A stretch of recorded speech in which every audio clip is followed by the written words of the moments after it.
Also developing tonight, the Taliban has control over Afghanistan for the first time in nearly 20 years. The Department of Defense says they are currently evacuating Americans and Afghans, and Fox 2's Zara Barker is in studio with us with the latest on this. Zara. Well, Vic, right now it's just 6:30 Tuesday morning in Afghanistan, and for the first time, and for the first Tuesday rather, since 2001, the Taliban controls the capital city. Thousands right now trying to escape their home country in whatever way they can. That even includes what you're seeing right here, holding onto the wings of an airplane just to get out. Officials say this airport in Kabul, where these images are from, is secure, but reaction to these chaotic scenes have been pouring into our newsroom.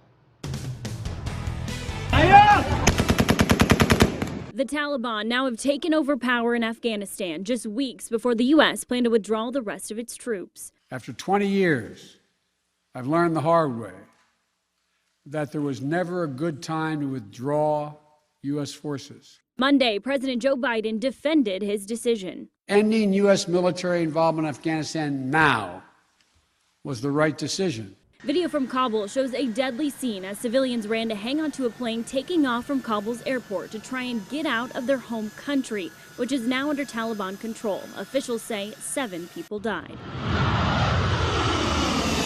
U.S. Senator Roy Blunt, who served on the House and Senate's Intelligence Committees, reacted, saying, quote, "The U.S. could have maintained a limited presence that provided stability in Afghanistan and protected our national security interests. This chaotic withdrawal will, in my view, prove to be a major mistake." He also says, quote, "The most important thing President Biden and his administration have to do now is get the Afghan people who stood by our side to safety." We've asked if Governor Mike Parson plans to provide refuge for Afghans in Missouri, and we haven't received a response. The governor issued a statement Monday afternoon on social media saying, quote, "The gross negligence demonstrated by the Biden administration for the safety and security of our service members and our nation's committed allies is shameful. As a U.S. Army veteran, I find the manner in which this withdrawal is occurring and the resulting resurgence of the Taliban dishonors the decades-long service and sacrifice of our military members who have defended American freedom." And U.S. Congresswoman Cori Bush tweeted, quote, "One thing we can do to save lives right now is become a country that welcomes more refugees with open arms." One of the main questions now is what happens next. As of now, it's not clear. The Taliban says they want to form a, quote, "inclusive Islamic government with other factions," but many Afghans don't trust the Taliban because of a violent and oppressive ruling in the past.